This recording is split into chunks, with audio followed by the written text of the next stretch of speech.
What's going on, guys? Rudy from Wave Combat Sports over here. Are you guys tired of scooting on your butt like a dog with worms every time you start a roll? Don't worry, I have the solution for you. I'm going to teach you how to wrestle for jiu-jitsu. Now we're going to start talking about three major parts first. 1, our stance. 2, the inside position. And 3, posts. You have to be able to understand these 3 concepts before you begin actually wrestling with a partner, or else you're just going to get pushed all over the mat and it's going to be very embarrassing for everyone in your class. So, stance. When we're standing, typically in jiu-jitsu, a lot of us take a very upright or Greco-Roman stance. When we take this stance, this doesn't allow us to change elevation very fast. So if my handsome partner right here were to take a shot on me as I was standing just like so, he beats my head and hands automatically, and he's able to get his hands around my hips to immediately begin driving for that takedown. From here, I will not be able to effectively defend any takedown from here. The next extreme that I find when we're wrestling for jiu-jitsu is a lot of us take a very low freestyle stance with our hand or a knee on the ground.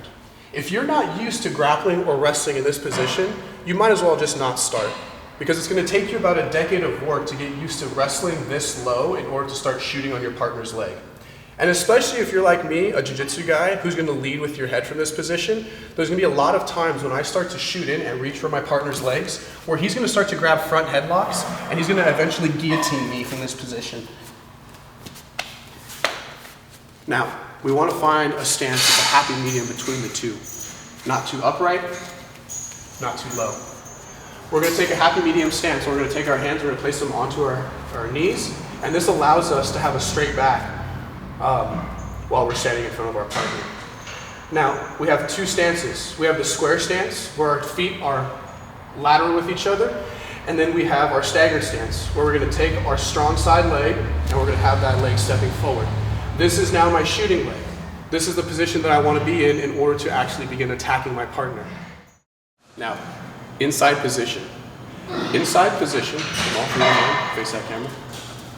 Inside position consists of everything between the neck, the armpit, the elbows and the armpit, the waist and the armpit, and the knee to the inner thigh.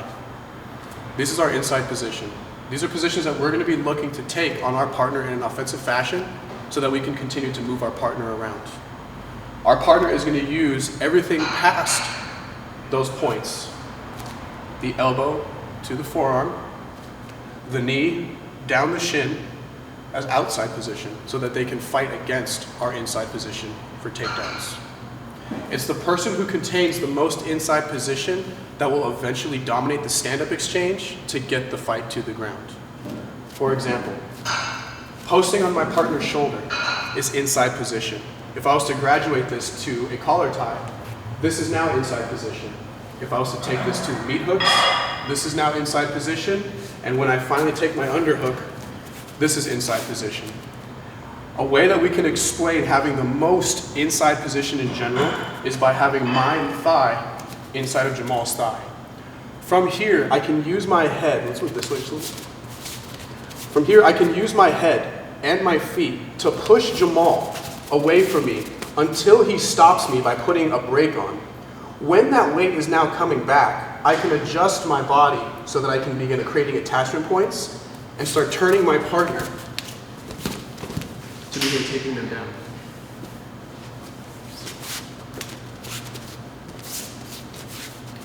So, in summary, you must have the inside position to enact any offense from the stand-up. All right. Our second situation, talking about posting, is if our partner is down in a quad pod position. Notice how my partner's palms and feet are in contact with the ground. Every single one of these is now a post. And it is my job, in order to finish this grappling transition, to knock out all of my partner's posts in order to score off of my takedown. An example would be learning how to dominate from the quad pod position with my knee on the inside. As I sag and keep my weight onto my partner with a constant pressure in, they'll be forced to carry my weight on both their far arm and their far leg. As I feel them pushing back into me, this is now an opportunity for me to start pivoting on my inside foot and turning off my outside leg so that I can drop my partner to the ground. We can incrementally work our partner's shoulders to the ground from this point to secure our points, or we can begin thinking about attaching ourselves to their head so that we can end up mounting or taking our back of our partner, completely bypassing the need for points. The third situation, when I have been broken down, if I'm able to maintain posts from this position, I can build upon the posts that I already have. As long as I'm able to create hip space, step one of my feet up, I can now start pushing into my partner. When my partner pushes back into me, this allows me to start standing up with my partner so that I can look to clear my elbow for inside position once more and either retract myself to exit the wrestling exchange or progressively move forward so that I can finish taking my partner down themselves.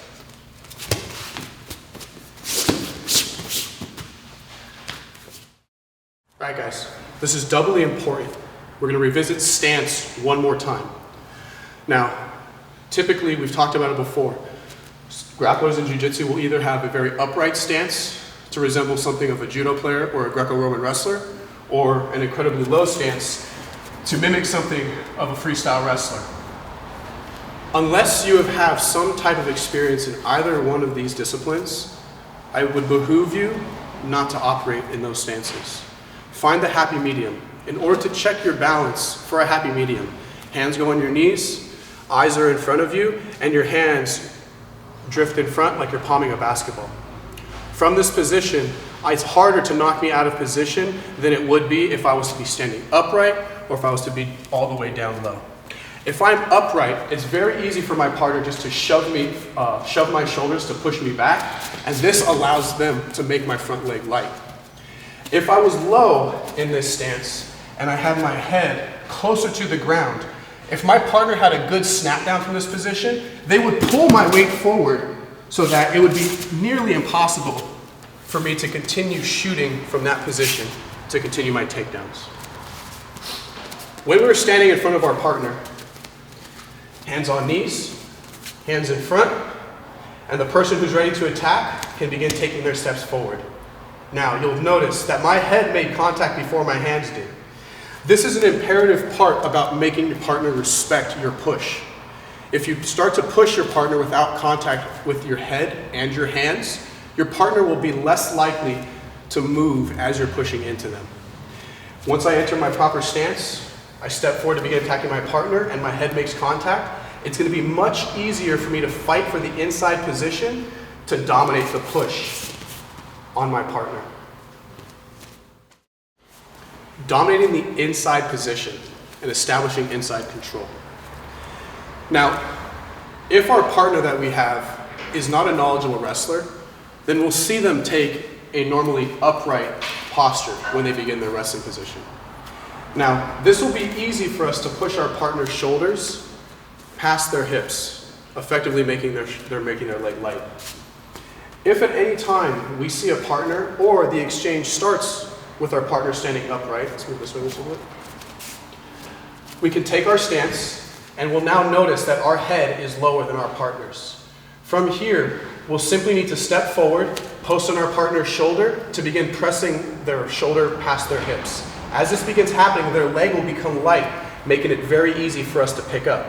We're going to close that distance with our secondary leg, and now we can make connection with our hands on the inside of the single, and now we've began to use our snatch single leg takedown. From this position, we can use this to move our partner around in different planes of motion until we can find the proper window to finish taking our partner down. Now, a very easy way to combat the shoulder post is if my partner is a decent wrestler. All he's going to do is he's going to match head height with me as I drop my head height. We start in our traditional wrestling position. When I try to post on his shoulder, he doesn't go back in the same fashion that he did the last time. In fact, his weight is now coming forward because he doesn't want me to press into him anymore. We can now take our other hand and we can use this as a collar tie. When we use this collar tie, we're going to make contact with our forearm, not our hand. Because as my partner's weight is already coming forward, my collar tie is going to make contact to continue to push into them, And as they continue pushing forward into me, I'm going to take a step back and I'm going to try to make their hands touch the ground. Once their hands touch the ground, all of my weight is on top of my partner now to do with them what I will. We can take our control of the chin and the far side armpit so that we can rotate them, pulling their armpit to begin making them move in the direction that we want. We can pair this motion of spinning them with a whip it by to expose our partner's back. Now, the reason we talk about using our collar tie with our forearm rather than our hand at the beginning is so that I have a selling point. If there's nothing to sell with my collar tie, then my partner can defend it with the most technical defense ever, staying up. So if I grab my partner's head and I try to pull down his head and he just stays up, nothing's happening at this point. So we're going to return back to the first technique. We can use the first technique to establish contact with our partner, the second technique to start off-balancing our partner, and the third technique to now get a chance at getting our partner's leg, like so. Enter my stance. I attempt to push onto my partner, he puts that brake on. I go for a collar tie and he stays standing. As he stands up, now I can change my elevation as I continue to push into my partner so that I can get a second chance at securing that single leg. One more time. Take my stance, step forward, push into my partner, collar tie, he doesn't move, he stands back up, and now we have our single leg takedown. Use this as a simple drill to figure out your shot mechanics, your posture, and your balance. With these three things, if you build upon them, you'll eventually go from being a butt scooter to somewhat of a knowledgeable wrestler. 50-50 positions. Nothing in wrestling is meant to be 50-50. I am always looking to dominate my partner. There's a couple common mistakes that we all make, experienced or inexperienced, that we need to look to avoid in order to establish the dominance that we're looking to establish from the stand-up position. The first position that we're looking to avoid is the palm-to-palm or the interlocking fingers position.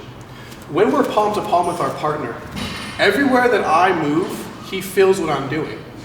So now I have no trickery up my sleeve to make my partner think that I'm going for something else. If we interlock our fingers, if my partner doesn't want me to let go of their hand, they don't have to make me let go. I'll try to pull my hand away, and as you see, my fingers are already crooked from years of jiu-jitsu and the gi, but I'll increase that crookedness if I continue to pull my hands away with my partner gripping onto my fingers. And believe me, your girlfriends will be pissed at that. We want to avoid this position. If we want to take control of our partner's hands, our goal is to get underneath our partner. When we take our hand, we want to get underneath our partner's meat so that we can start to grab their hand and begin pushing it towards their center line. If our partner has bad posture, meaning that their head height does not match ours, we can use this grip on the hand to actually push our partner back to get access to their legs. However, with a decent wrestler, with their head height matching ours, once we push our hands towards their center line, this creates discomfort. And the only way that our partner can clear this tie is by widening their elbow. As they widen their elbow, it grants me access to this inside position where now if my head is in the proper spot, I can use this to dig an underhook and now occupy more inside position from my partner. If I'm not good at occupying an underhook, if I push my partner's hand towards them and they widen their elbow, I can use this as an option for an elevation change so that I can shoot a high crotch through my partner and enact my single leg takedown again. Number 2, the mutual collar ties. With mutual collar ties, let's swap position real quick. With mutual collar ties, when I get a collar tie, Jamal gets a collar tie. From this position, we will not typically be wrestling forehead to forehead. We'll typically be wrestling ear to ear. This is a no-no if you want to make sure that you have aesthetic ears as you progress through your grappling career. However, if you want to get cauliflower ear, then I encourage that you wrestle like this because they'll be just as ugly as mine. Now, when we're in this position of a 50-50 collar tie, neither snap down will work. If Jamal tries to snap me down from this position, go ahead, my forehead runs right into his shoulder. The same thing is true for me. If I try to snap Jamal down, his forehead runs right into my shoulder. When we go for a collar tie, it would behoove us to make sure that we're not using that collar tie to initially pull our partner. We want to use our collar tie to begin pushing into our partner. If you wouldn't mind. When I hit my partner with a collar tie, when I can push into him, he has to stop me by putting a brake on. Now my hand can start to enact for what it's supposed to be meant for snapping my partner down. If my snap down works, his hands hit the ground. If my snap down only partially works, meaning I just made him look at the ground, it opens up inside position for me to acquire underhooks and continue advancing this position further.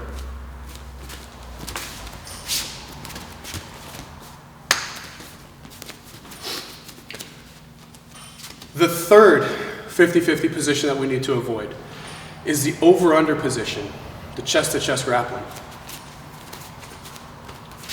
From this over-under position, I'm incredibly comfortable right here.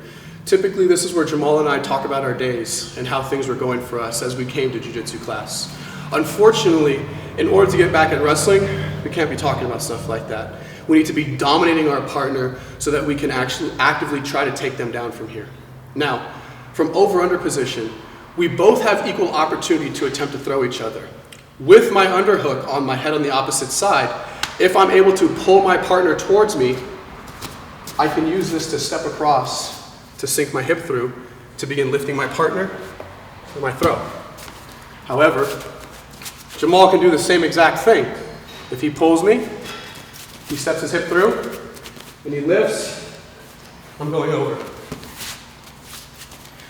In order to avoid that, you must attempt to have your head on the same side of your underhook, effectively dominating the inside control. So, if we ever end up in this 50-50 position like so, we got to make sure that we're driving into our partner. He who dominates the push dominates the wrestling. I want my partner to have to drive into me because when I push into my partner and he pushes back, it's going to allow me to off-balance my partner. Now, I'm going to go ahead and keep my underhook with my right hand, but I'm going to swap my feet so that my right foot is now behind me and my left foot is forward. This secondary hand can post on his hip while I pull with this underhook and I circle around. This will allow me to create separation between my partner and myself so that I can step around, shrug my shoulder, and now get my head back on the correct side of the underhook so that I can go back to pushing in and dominating the inside position.